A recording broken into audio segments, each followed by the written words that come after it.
ಇತ್ತೀಚಿನ ದಿನಗಳಲ್ಲಿ ದರೋಡೆ ಮತ್ತು ಕಳ್ಳತನ ಪ್ರಕರಣಗಳು ಬೆಂಗಳೂರಿನಲ್ಲಿ ಹೆಚ್ಚಾಗ್ತವೆ. ಅದರಲ್ಲೂ ಬೆಂಗಳೂರಿನ ಹೊರವಲಯ ಆದಂತಹ ಹೊಸಕೋಟೆ, ಅತ್ತಿಬೆಲೆ, ಆನೇಕಲ್ಲು, ನೆಲಮಂಗಲ ಭಾಗದಲ್ಲಿ ದರೋಡೆ ಮತ್ತು ಕೊಲೆ ಪ್ರಕರಣಗಳು ಹೆಚ್ಚಾಗ್ತವೆ.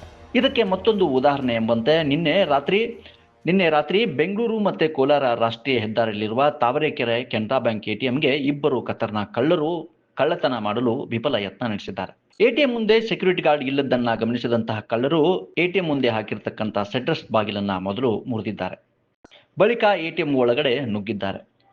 ಯಾವಾಗ ಎಟಿಎಂ ಮಷೀನ್ ಅನ್ನ ಕಳ್ಳತನ ಮಾಡೋದಕ್ಕೆ ಮುಂದಾದರೂ ಆಗ ಎಟಿಎಂನಲ್ಲಿ ಅಳವಡಿಸಿರುವ ಸೆಕ್ಯೂರಿಟಿ ಅಲಾರಾಂ ಕೂಗಲು ಆರಂಭಿಸಿದೆ. ಯಾವಾಗ ಎಟಿಎಂ ಅಲಾರಾಂ ಕೂಗಲು ಆರಂಭವಾಯಿತೋ ಅಲ್ಲಿಂದ ಇಬ್ಬರು ಕಳ್ಳರು ಅಲ್ಲಿಂದ ಪಲಾಯನಗೈದಿದ್ದಾರೆ. ಇನ್ನು ವಿಷಯ ತಿಳಿದ ಬೆಂಗಳೂರು ಗ್ರಾಮಾಂತರ ಪೊಲೀಸರು ಸ್ಥಳಕ್ಕೆ ಆಗಮಿಸಿ ಪರಿಶೀಲನೆಯನ್ನ ನಡೆಸಿದ್ದಾರೆ. ಹಾಗೆ ಬಂದಂತಹ ಪೊಲೀಸರಿಗೆ ಮತ್ತೊಂದು ಅಚ್ಚರಿ ಕಾದಿತ್ತು. ಆ ಇಬ್ಬರು ಕಳ್ಳರು ಕೇವಲ ಎಟಿಎಂ ಕಳ್ಳತನ ಮಾಡೋದಕ್ಕೆ ಬಂದಿಲ್ಲ, ಬದಲಿಗೆ ಮತ್ತೊಂದು ಕಳ್ಳತನ ಪೊಲೀಸರಿಗೆ ಬೆಳಕಿಗೆ ಬಂದಿದೆ. ಹೌದು, ಯಾವಾಗ ಎಟಿಎಂ ಕಳ್ಳತನ ಮಾಡೋದಕ್ಕೆ ಬಂದಂತ ಇಬ್ಬರು ಖತರ್ನಾಕ್ ಕಳ್ಳರು ಎಟಿಎಂ ಕಳ್ಳತನ ವಿಫಲವಾಯಿತೋ ಆಗ ಪಕ್ಕದಲ್ಲಿರ್ತಕ್ಕಂಥ ಮೊಬೈಲ್ ಶಾಪ್ಗೆ ಕನ್ನ ಹಾಕಿದ್ದಾರೆ. ಮೊಬೈಲ್ ಶಾಪ್ಗೆ ಹಾಕಿರ್ತಕ್ಕಂಥ ಬೀಗವನ್ನ ಒಡೆದು ಒಳನುಗ್ಗಿದ ಖತರ್ನಾಕ್ ಕಳ್ಳರು ಅಲ್ಲಿರ್ತಕ್ಕಂಥ ಬೆಲೆ ಬಾಳುವ 20ಕ್ಕೂ ಹೆಚ್ಚು ಮೊಬೈಲ್ಗಳನ್ನ ಕಳ್ಳತನ ಮಾಡಿ ಪರಾರಿಯಾಗಿದ್ದಾರೆ. ಇನ್ನು ಪ್ರಕರಣ ದಾಖಲಿಸಿಕೊಂಡಂತಹ ಪೊಲೀಸರು ಕಳ್ಳರಿಗಾಗಿ ಬಲೆಯನ್ನ ಬೀಸಿದ್ದಾರೆ.